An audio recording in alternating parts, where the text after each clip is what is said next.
Hello and welcome to Virtual Concert Hall's live music channel. I have with me the amazing Dr. Anna Ospenskaya, and welcome. This is a great time to do another show together. Thank you, Chris. This is indeed a great time as we are moving towards the springtime and exploring Beethoven's feelings and his expression of nature. This is just wonderful. And thank you for joining us. It's a pleasure to be co-hosting this program. Yes, this is wonderfully the seventh part of the documentary of Beethoven's Symphony No. 6, written and narrated by Lawrence Rapchak, created by New Media Productions worldwide and Virtual Concert Halls, and produced by the incredible architects of music. Yes, indeed, incredible architects of music. And this collaboration is just a pure joy. It has been going on for over 2.5 years. We're still working on the finalizing 2 more symphonies. That's down the road. You'll see them all. And this is a really product of love and passion, which we all share in our journey bringing musicians and music from around the entire globe.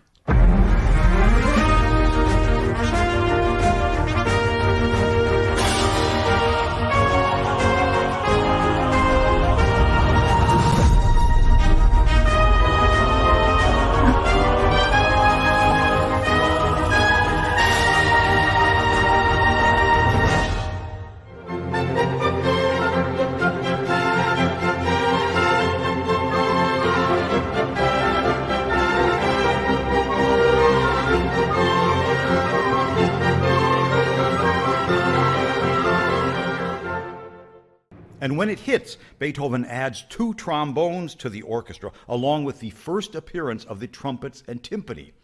There were massive sustained chords in the winds and brass, which you heard, and dramatic descending arpeggio figures in the violins, which must qualify as the melody here.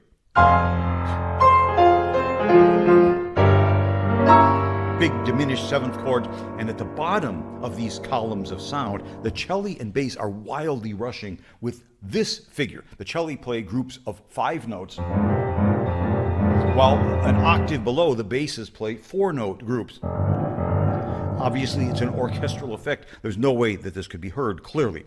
And the harmonic layout of the music, it's pretty basic, actually. You have F minor, our tonic key, E diminished 7th chord, A diminished 7th chord, moving to B flat minor, a lightning flash, then another lightning flash, arriving now in C major, which is the dominant key of F minor.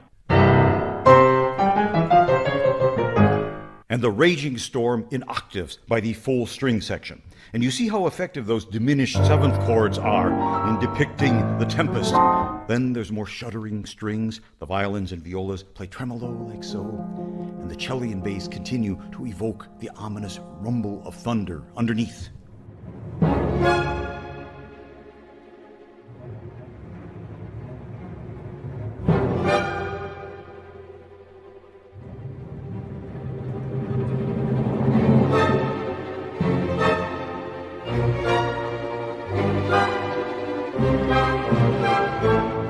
And you heard those multiple lightning strikes using this progression. F sharp diminished 7th, moving to B flat minor, and G7, and C minor, and C7, and moving to A major. Now there's an episode with the raindrop figuration in the first violins over a C sharp diminished 7th chord.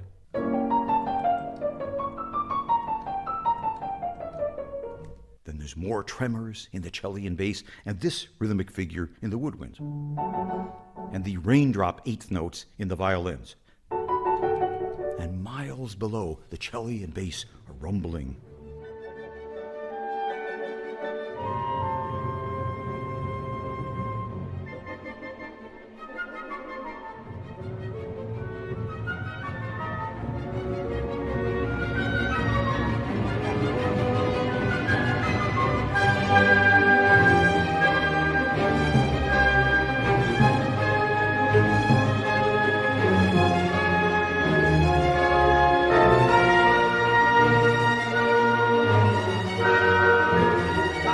You heard sheets of rain there cascading in the violin arpeggios.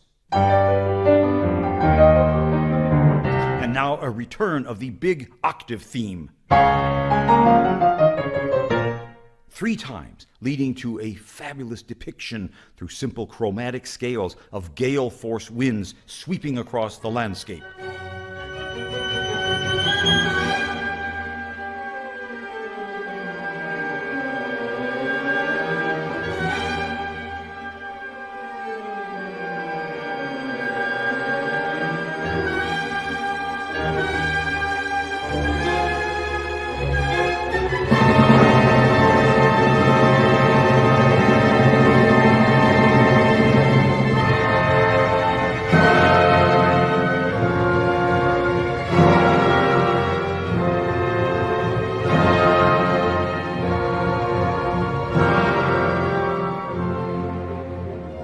The high point of the drama. Plenty of diminished seventh harmonies and cascading tremolo violins again.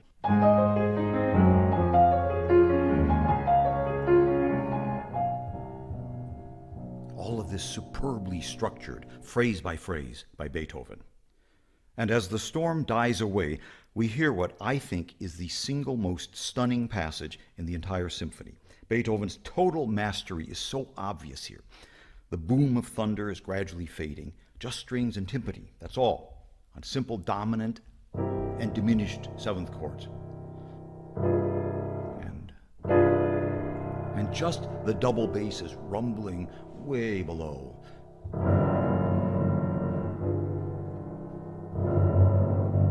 And one last flicker of lightning, leading to the appearance of the sun, and a simple hymn in C major. And on this chord of the hymn, this is amazing. On that chord, the cello and basses, still with very fleeting 16th notes, far below the hymn voices, create one final non-rhythmic random rumbling of thunder moving out of the area, as they say, and giving way to the sunlight.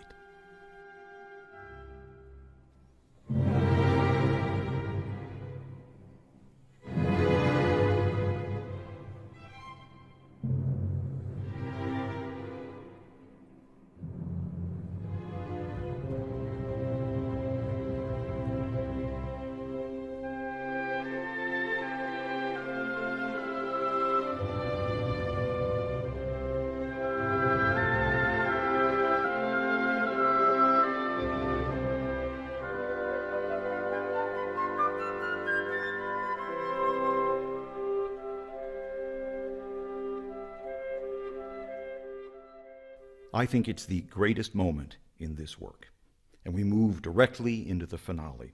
And I know it's a very unfair comparison, and I have a great fondness for music of the early classical era that we've heard throughout this series. Thomas Arne and William Boyce, and Gosse and Herschel and whatnot. But Justin Heinrich Knecht's Pastoral Nature Symphony makes clear just how towering is the creative power of Beethoven's music. It's likely that Beethoven patterned his Sixth Symphony's programmatic layout on Knecht's work, whose fourth movement title mentions, "The storm recedes little by little, the clouds dissipate." Here is that passage in Knecht's symphony.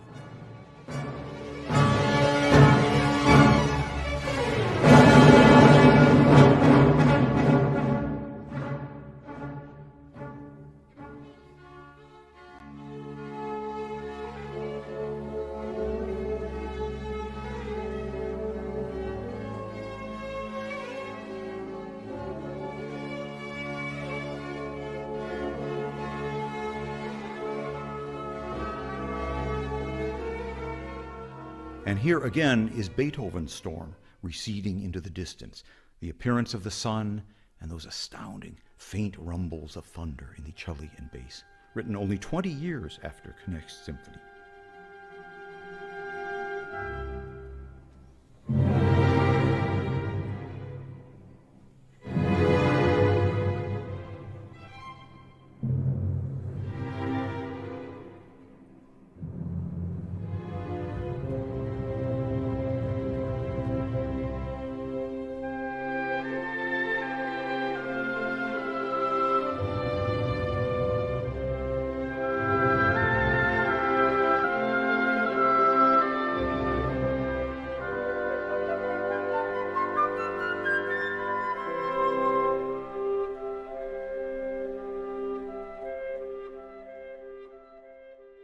and with the frequency of storm music in the orchestral and operatic repertoire, Beethoven's accomplishment, with very limited forces but an overflow of genius, has never been equaled in its marriage of bold visionary sound, its unerring dramatic instinct, with the sheer quality of the music itself.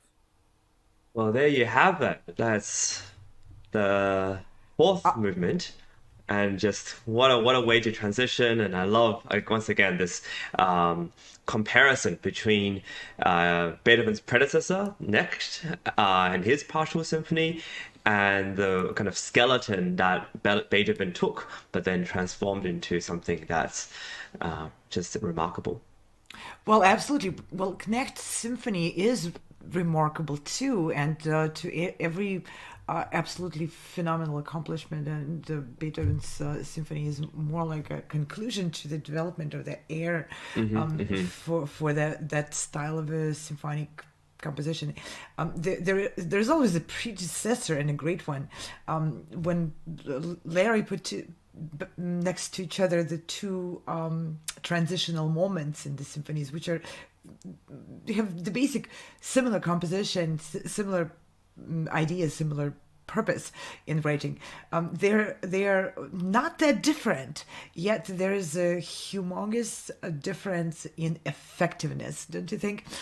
Between what Knecht wrote, and again, it's so much more predictable, and therefore it's so much more like just your usual everyday experience of great music. His music is great. Knecht's music I is great. wonder if But it has something to do with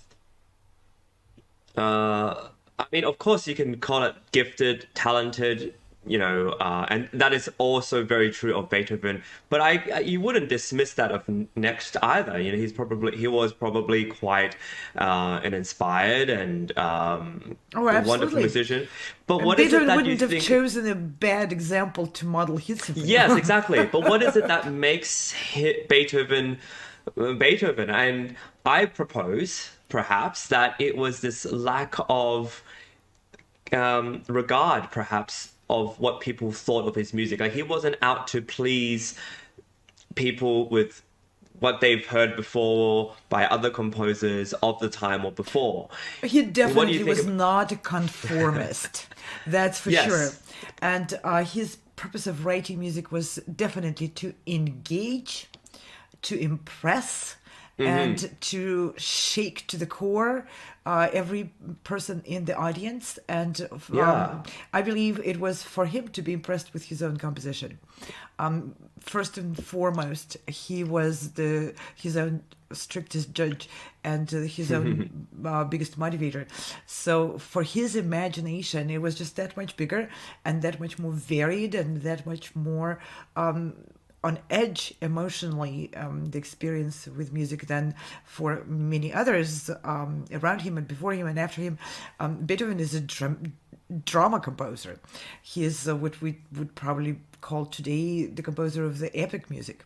And that means everything is expanded to the maximum or beyond. And when you do that, you have to step outside the norms and the boxes. I Yeah. don't think I could say on behalf of Beethoven that he didn't care that people like his music. He probably did.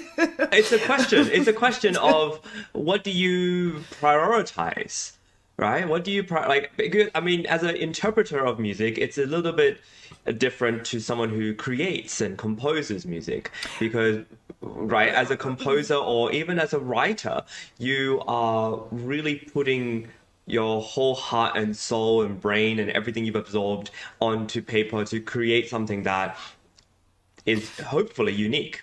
Well, even with the performance, it's the same thing. It's a journey inward, directed journey, and to expressing oneself, one's artistic desires to the highest level of precision, and balancing that with expectations. Yes. And the expectations of the audience, whether that's your peers, colleagues who might be, in charge of your development of the career, for example, or if it's, general audience, and again, in charge of your career, because if your general audience doesn't leave the concert excited to come back for another concert, you're doomed as a performer just as badly as a composer, right? And so it's So the same. what is it though that Yeah. I'm just doing this for the sake of our discussion and our debate, but so we also in the video discussed and looked at a variety of techniques that Beethoven used, right? We have these groups of five against the groups of four, which represents this sort of wilderness, the whirling tempest and rumbling of thunder against diminished chords, right? These Absolutely, are and I want to point out that part is one of really pretty revolutionary things to do when you put the lower strings together, and one group is playing quintuplets, groups of five, and the other one is doing, groups of four against each other. It's composed in a way to make sure that it's not going to be clearly heard, and that's what Larry Rapchak immediately pointed out. Right. With the purpose. So Beethoven, of course, ran into, I'm sure he ran into expecting and getting pretty sharp feedback from musicians who were reading the symphony and say, "What the heck did you write in here? That's unplayable. That's unheard. Five against five. four. Yeah. Yeah. Yes. We But can't also, play it and people can't hear it." So, and then what else? He does incredible things. He does he portrays the lightning strikes, right? And how does he do that? We've seen, and Larry talks about in the video, the lightning strikes with chord progressions, and they ascend. So he's using musical techniques not only to represent the groups of five and groups of four to get the rumbling of the storm and that, but he's also he's portraying lightning. Then there's these amazing techniques he uses where he uses raindrop eighth notes against the rumbling of the cello and the basses in the background, and you have another technique. And that's another layer of polyrhythmia, which he puts in here in the vertical of the symphony. You have quintuplets, five groups for each beat, and then quadruplets in the basses, and then on top of it you have eighth notes going down as a raindrops in there. So you get five against four against two, and then it just keeps piling up, and of course and then you have also like he uses chromatic scales, and this is really cool because Larry talks about how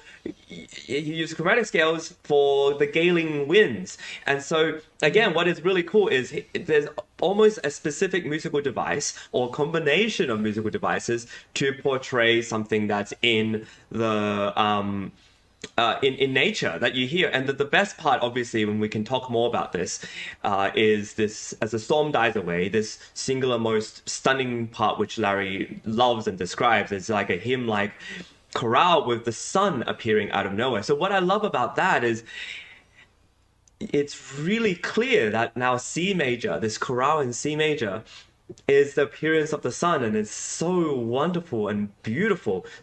And my question now is to you, do you think this is unique to Beethoven, that he has this and he's able to use musical devices? Or do you think that there's just some way in which Beethoven is able to combine it all, sort of put all this, as architecture-wise, put it all into different layers and to make it a story that's very convincing?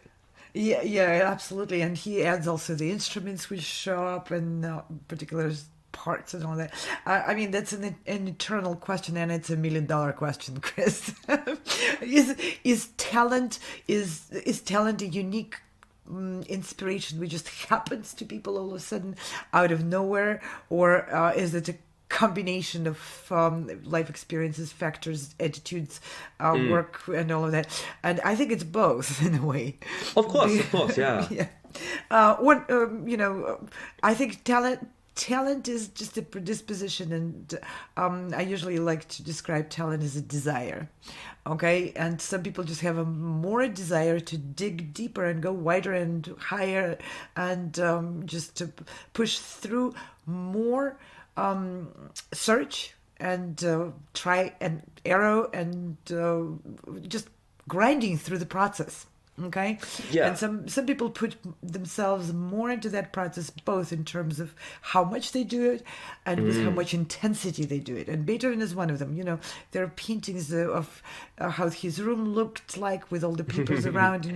How often do you walk into someone's room and it's just covered with this much search for that one way to present a storm and a symphony, which is going to really speak to his own sense of being representative of what he wants it to sound like. It's a matter of that. So is that a talent, or is it a hard work, or is it curiosity? I want to Is it, dive it's all into of it. that. I want to dive into that. I totally agree with you. I think the word that comes to mind, especially with desire, is also the will. When you watch really incredible biopics of great people, whether it's musicians or otherwise, you see that there's this incredible will and desire to build something, to be to no matter what, to portray something. And I think in this comparison that I'm making with next work, which I'm not dismissing as anything small or not monumental, because it was that model that Beethoven used. But what's really, really special, I think of, and which is why Beethoven, I think, it continues to inspire so much of us, is because you see the will to drive something forward all the time. It's never enough for him. It's never quite satisfying enough. So he chooses to put 5 against 4. He chooses to use everything he can think of to portray the storm as well as he could with the means that he had. And this pushing of the boundary, this will to not compromise. And we talked about this before. This premiere was in conjunction with the Fifth Symphony, with the Fourth Piano Concerto, the Choral Fantasy, among an improvisational work, amongst many other things. Yeah, Beethoven was maximalist, that's for sure. And if he took something on, he took it all the way and then some. Yes, that we can tell for sure. Yeah, and of course it's represented here, and how much variety he brings into this, and intensity, of course, the intensity of every step through. That's what keeps you so captivated in his realm. Well, for sure. And I think this is what's inspiring about you and the team and everyone who works at virtual concert halls and sound perceiver, progressive musician, is this constant will as well and desire to have things. And we have an incredible season up ahead. And it's thanks to you and people like you who are just not compromising and saying, yes, we're going to just do it all. And it's going to happen no matter what. It's happening. It's this carrying on inheritance, perhaps, of a will to do something great, to really build something great. And with that, I want to give a big hand to our team and our collaborators, New Media Productions, Virtual Concert Halls, Architects of Music, and of course, Larry Rapchak himself, who compromised nothing in order to bring us the best content about this symphony, movement by movement, section by section, with historical context that I couldn't even imagine possible.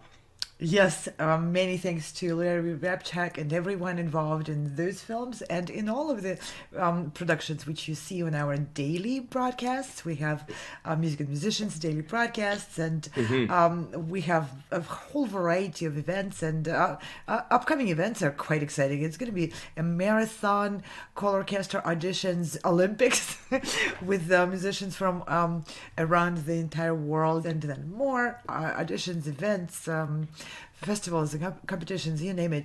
We're like Beethoven. We pack a concert with 5 hours of great music, like a buffet. You don't want one piece. You just wait a little bit. You'll get something different. Your plate's full of everything that you can fit full and overflowing. That's right. Yes. And we want to thank the sponsors, our supporters and collaborators for your incredible ongoing support of all these programs, for adding your talent, your resources, your time, your passion to what we do in here too. Yes, amazing. And if you want to get involved with us, these are the websites you've seen on the bottom there. Please check out our Musicians and Musicians Daily Live Show. If you want to join us, please let us know. We have incredible amounts of different auditions and applications for an upcoming great season where one can have the opportunity to play with amazing orchestras around the world, as well as perform in Carnegie Hall. What a fantastic treat we have of a season. And with that, we will see you all for part 8 of our Beethoven 6 documentary series. Thank you once again, Anna, for joining me today and having this incredible discussion about what greatness really is and why Beethoven is great. Yes, and let's all be like Beethoven, or at least get a bug of striving towards that. Thank you, Chris, very much. What a pleasure to be co-hosting with you. And I hope you all join us again for the next part 7. Yes. See you all. Thank you. See you. Bye. Bye.